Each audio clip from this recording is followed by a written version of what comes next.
弟兄姐妹早安，今天我们要读的经文是在启示录的15章1到8节。我又看见在天上有异象，大而且奇，就是7位天使掌管末了的7灾，因为神的大怒在这7灾中发尽了。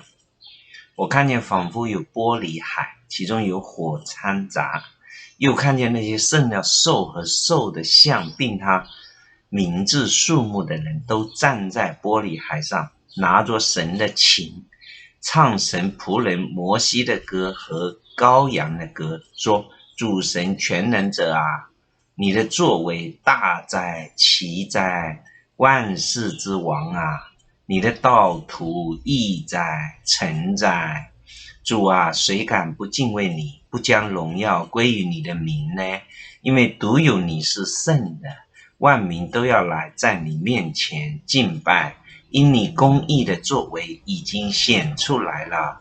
此后我看见在天上那存法柜的殿开了，那掌管7灾的天使从殿中出来，穿着洁白光明的细麻衣，胸间束着金带。4活物中有一个把盛满了活到永永远远之神大怒的7个金碗给了那7位天使。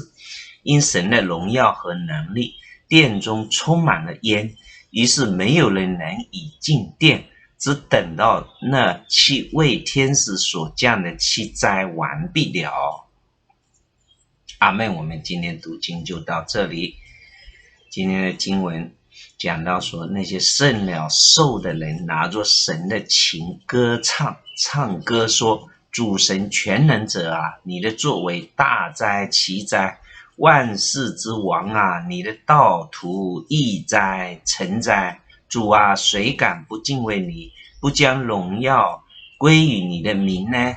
因为独有你是圣的，万民都要来在你面前敬拜，因你公义的作为已经显出来了。神的公义彰显，通过神的大审判显出来。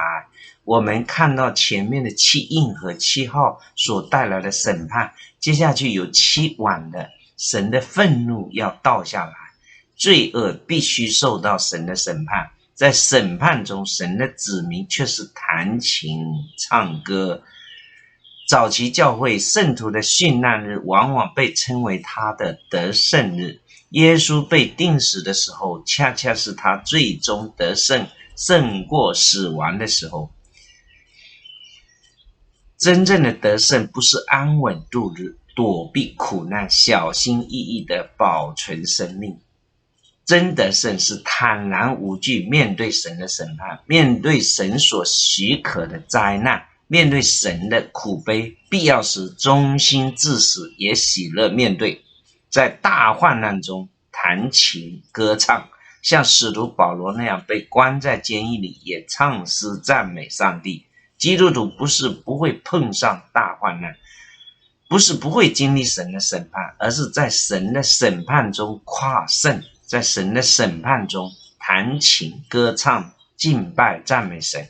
同样面对大审判大灾难，对于不信基督的人来说，就是世界的末日，就是恐惧害怕；而对于得胜的基督徒来说，对那些胜过兽的基督徒来说，就是得奖赏的时候，就是弹琴歌唱的时候，就是看见神公义最终在地上实现的时候，就是基督徒日夜所盼望的时候。